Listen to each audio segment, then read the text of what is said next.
18 years is a long time. What were you doing 18 years ago? Watching Kelly Clarkson win the first American Idol? Hitting the cinemas for The Lord of the Rings, The Two Towers, or Harry Potter and the Chamber of Secrets? Or maybe you were on the couch playing Shenmue 2. It was only a few years ago that most people saw Shenmue as a dead franchise, and for good reason, which is why the appearance of a Shenmue 3 crowdfunding campaign in 2015 was a massive surprise. Even better is that the series' main man Suzuki was back at the helm. Funding this game was not a problem, as it smashed numerous Kickstarter records and ended up raising over 7 million by fans that just couldn't wait to continue Ryo's epic journey of revenge. Shenmue probably has the biggest cult following that I've ever seen in a video game, so naturally expectations were high, especially since fans have been waiting nearly 20 years. So the question is, does Shenmue 3 stand strong as the third in the series, and was it worth the wait? Let's take a look.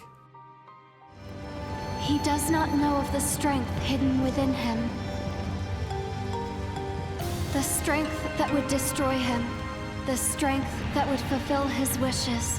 Shenmue 2 concluded with a bit of a cliffhanger, and the latest in the series picks up right where it left off. Basically, the main character Ryo Hazuki is seeking revenge on Lan Di for killing his father, which happened at the start of the first game. However, his immediate goal now is to find Shenhua's missing father, who will hopefully be able to answer some of his pressing questions. This search is split into two halves, firstly through the small quiet Beilu village and then the larger city of Niaowu. Unfortunately, I think the most disappointing thing about Shenmue 3 is after all these years of waiting, the story doesn't go anywhere. From the moment we begin our search in Beilu, all the way up to the action-packed climax in Niaowu, we hardly learn anything. There are a few key plot points that were given, but I expected a lot more to be revealed. The entire game is spent following clue after clue after clue, and by the end of it, I only had more questions. Suzuki did state that it will take multiple additional games to complete his intended story, but there is no guarantee that they'll ever see the light of day. At the current pace, it feels like it will take about 10 more games to actually get anywhere, and this is a crying shame.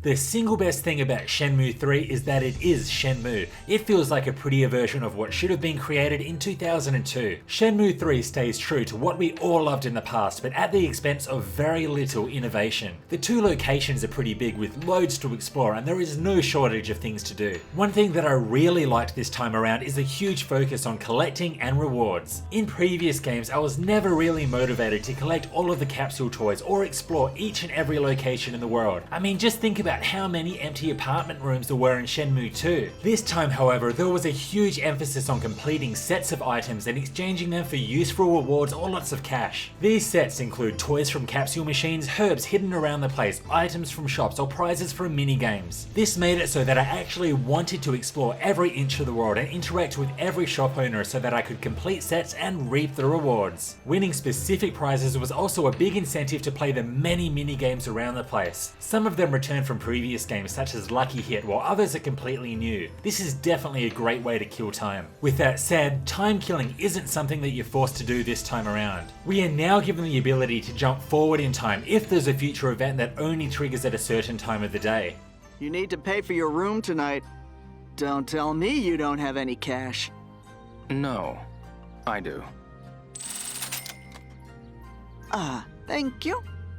I'll tell you what, despite how little is actually revealed in the story, Ryo puts in a lot of effort to find these few answers. If you're unfamiliar with the Shenmue style of storytelling, it basically involves asking NPCs questions until you find your answer and meet your goal. In a way, it feels a lot like a detective sim. For instance, at this point of the game, I need to find a martial arts expert, so I'm asking various NPCs if they know any in the area. As with the previous games, some will tell you what you need to know while others won't know, so you just need to keep asking around until you find what you need. Excuse me.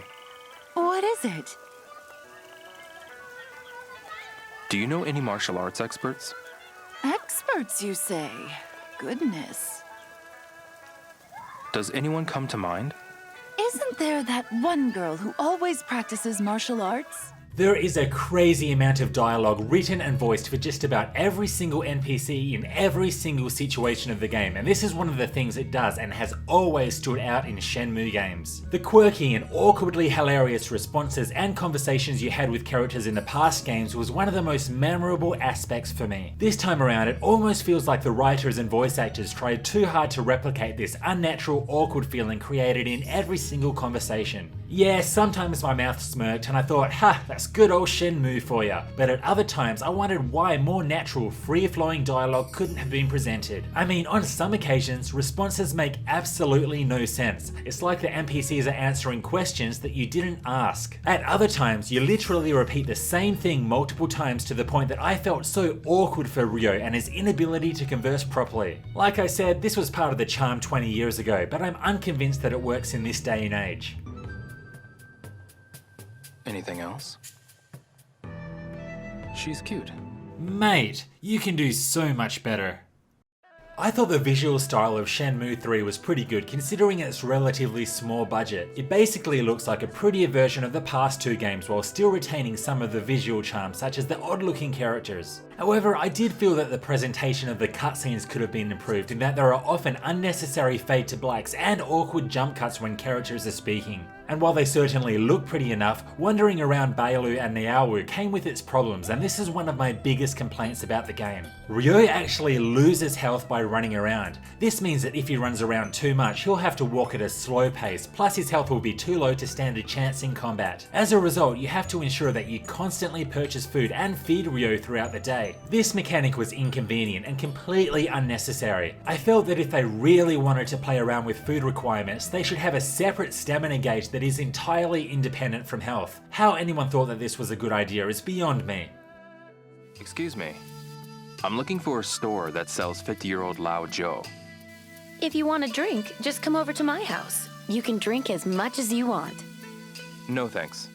Shenmue's combat has always been a beat 'em up style, but this time around there are quite a few differences. Firstly, each of the 4 face buttons on the controller unleash a different type of basic attack such as kick and punch. These can be comboed together for more powerful moves. However, you never need to do this as you're able to pre-equip 5 different moves that can be rotated through and unleashed with the shoulder buttons. There was also the complete removal of throws, which was a huge disappointment as they played a key role in the previous games and I felt that they should naturally be there this time around. Overall, the combat system was simply okay. By the end of the game, I just employed the same strategy for every single fight, which was dodge around the enemy and then use my strongest attack. I was really hoping that the combat would have taken a huge step forward this time around, but it didn't. Making Ryo stronger is a little different too. His strength is dictated by his Kung Fu level, which is made up of endurance and attack. Endurance is his health and can be raised by repeating various drills such as horse stance, which requires you to hit X to keep Ryo squatted for a minute, or one punch, which requires you to time a punch.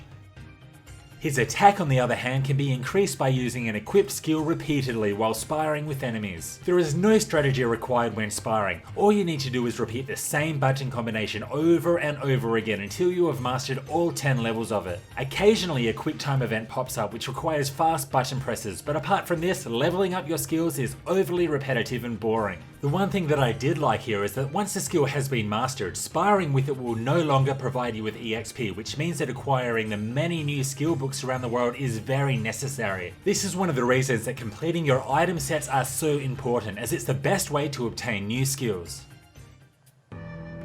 She's cute.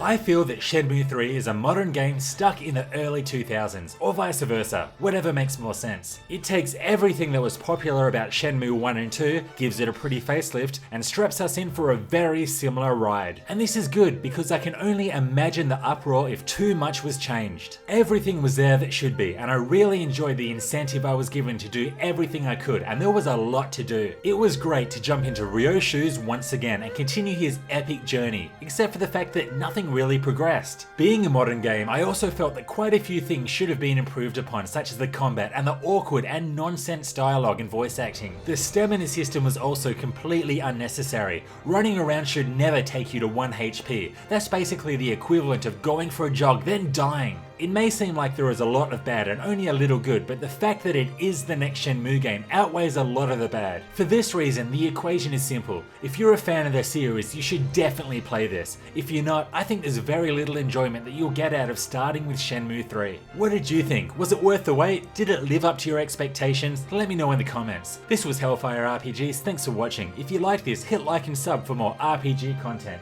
See you next time.